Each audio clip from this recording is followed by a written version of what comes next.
Salve, rapaziada! Eu tô trazendo aqui pra vocês mais um review, né? Ou três, né? Dependendo da perspectiva de vocês, mas é um review sobre esses três quadrinhos aqui. Eu vou tratar eles como um conjunto, né? Aqui. Que é o Black Hammer, da editora Intrínseca. Ele tá sendo trazido aqui pra vocês em capa cartão, papel couché, eu acho que é o couché de boa gramatura. Tá? Eu vou deixar o link na descrição aqui para quem quiser comprar. Eu acho que ainda está em estoque, né? Se tiver, eu deixo aí para vocês. E, bom, os autores, né? O Jeff Lemire nos argumentos, o Jim Armstrong nos desenhos e o Dave Stewart é o colorista desse quadrinho aqui. Vou explicar um pouco sobre o Jeff Lemire. Ele é um cara que fez carreira escrevendo quadrinhos que retratavam um pouco sobre a vida como era na infância dele no Canadá, né? Ele é um autor canadense e ele sempre viveu numa cidade pacata, e então, assim, as obras dele realmente tratam cidades um pouco mais afastadas das grandes metrópoles, né? E muitos conflitos e dramas entre personagens geralmente familiares, né? Um quadrinho dele, que é o Solador Subaquático, é bastante focado na relação pai e filho, inclusive, né? São quadrinhos bastante melancólicos e ele traz isso tudo nesse quadrinho aqui, que é o Black Hammer, que é como se fosse uma carta de amor aos super-heróis, né? Aqui no final dele, inclusive, ele diz sobre a concepção do quadrinho e ele explica assim: eu sempre gostei de super-heróis e tal, e eu sempre quis trabalhar com isso. A propósito, ele trabalhava na DC também e na Marvel, escrevendo alguns super-heróis, né? Aqui é uma obra 100% autoral, mas com super-heróis e diversas referências, né? A esses heróis dessas editoras mais tradicionais. Então, o que é a história do Black Hammer, né? No Black Hammer nós temos esses personagens aqui, são um grupo dessa capa aqui, né? São todos eles. Esse aqui é a Gale, né? Que ela tem poderes parecidos com o Shazam, né? Ela é uma mulher de 50 anos quando acontece aqui os eventos do começo desse quadrinho. E ao dizer a palavra Azafran, ela vira criança e tem poderes parecidos com o Shazam da DC, né? E nós temos a Madame Libélula, que ela não é inspirada em alguns heróis propriamente dito, mas em um evento dos anos 50, né? Os quadrinhos daquela época eram dominados por um estilo de quadrinho mais voltado pro terror, sabe? Essas histórias de assombração e tudo mais, né? Então ela é baseada nesse tipo de quadrinho. O Abraham Slam, que é como se fosse um protagonista, né? Eu não sei se pode-se dizer que ele é um protagonista, visto que todos eles têm um apelo muito forte na história, mas ele é o líder do grupo, né? Então, assim, ele é mais parecido com o Capitão América, né? Ele tem uma referência bastante forte do Capitão América, ele já é um senhor de idade mais avançada e ele tá quase aposentado e tudo mais. O Barbalian é um marciano, então, assim, ele tem poderes bem parecidos com o Caçador de Marte, da DC, e fica bem evidente que a inspiração é o Caçador de Marte, né?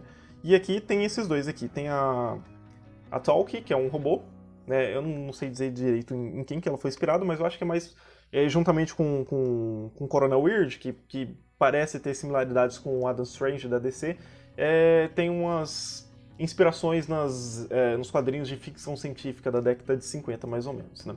Esses são os personagens. E a história do que se trata? Bom, a história é desse grupo, eles estão enfrentando um vilão chamado Antideus, e durante o final da batalha, há uma explosão e eles sumiram, né? No caso, na cidade lá da Terra, eles são dados como mortos, mas eles foram teletransportados para uma fazenda que eles não sabem como eles chegaram lá, nem porquê e nem como que saem, né? Inclusive, eles estão lá tem muito tempo já. E alguns deles, inclusive, principalmente o Abraham Slam, eles já estão habituados àquela situação, ele inclusive quer ficar lá e, tipo, ele não quer, assim, procurar outros meios de sair, né? Ele já fica lá e isso rende muitos conflitos com a Gale, porque a Gale, ela quer sair, né? Ela tá desgostosa porque lá ela não consegue se transformar de volta, né? Ela fica criança para sempre. Então, assim, rende muitos momentos hilários, às vezes ela chega lá no encontro do jantar deles com algum cidadão da cidade e ela é uma criança de 10 anos, mas no corpo, é uma mulher de 50 anos no corpo de uma criança de 10 anos. Então, às vezes, ela chega lá fumando, bebendo e tudo mais. Rende uns momentos bem engraçados. Tá. Então, assim, já falei da história, já falei dos personagens, vou falar dos desenhos do Jim Armstrong, né? Vou pegar aqui uma capa. Né? Isso aqui é um encadernado, tá? Aqui tem 6 capítulos, como foi lançado originalmente lá nos Estados Unidos. Então, ao final dele, você vai ver essas capas aqui, que são, nossa, são belíssimas, cada uma melhor que a outra. Eu amo muito as capas desse quadrinho aqui. Tá, aqui mais um exemplo. Olha só que foda. E os desenhos do Jim Ormston, a princípio, assim, de primeira vista, eles tendem a parecer ser meio estranhos, sabe, bizarros. Mas, conforme você vai lendo, você percebe que, assim, não poderia ser outro desenhando esse quadrinho. Combina muito com a atmosfera que o Lemire fez aqui. E, assim, você percebe que é uma sincronia muito forte entre os dois. Inclusive, durante o processo desse quadrinho aqui, o Jim Ormston, ele teve um problema. Agora eu não lembro se foi o Lair, alguma coisa relacionada a isso, mas o afastou da produção. E em vez deles contratarem outro desenhista para continuar, não, eles esperaram todos esses anos, eu não sei dizer ao certo quais são, quantos anos foram, mas esperaram e ele voltou e continuou desenhando, sabe, até mais foda do que antes. Então, assim, você vê a moral que ele tinha dentro da produção desse quadrinho e, assim, eles não queriam o outro, queriam o Jim Ormston para desenhar.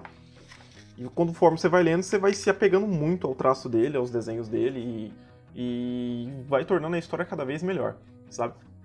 E o que eu achei dessa história? Olha, eu achei... A primeiro modo, ela tava meio lenta, demorou pra me pegar, somado ao fato de eu estranhar um pouco o desenho, né? Porque eu não tava acostumado. Mas conforme eu ia lendo, eu fiquei completamente imerso nesse universo aqui. Os personagens são muito carismáticos, mas cada um com suas questões, seus problemas, seus conflitos entre eles, né? Eles são bem desenvolvidos, certo? A história, ela tem uns mistérios aqui e acolá, né? Eles vão pincelando os mistérios e tem uns cliffhangers ao final de alguns capítulos que te instiga muito a continuar lendo, que foi o que aconteceu comigo. Eu li, assim, um atrás do outro, não consegui parar. E foi ficando, sabe, a escala foi aumentando um pouco até chegar no... Olha essa capa aqui, ó, que foda. Até chegar no final do volume 3 tem algumas explicações, tá? Eu não vou dar muitos spoilers aqui, então não se preocupe. E...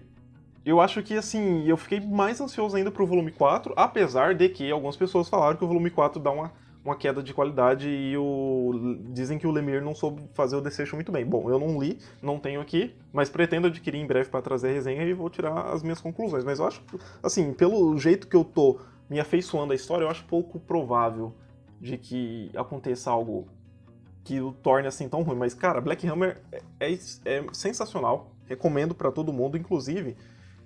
ela é vencedora do Prêmio Eisner, né? Mais necessariamente o volume 2 e o volume 3 aqui que eu tenho.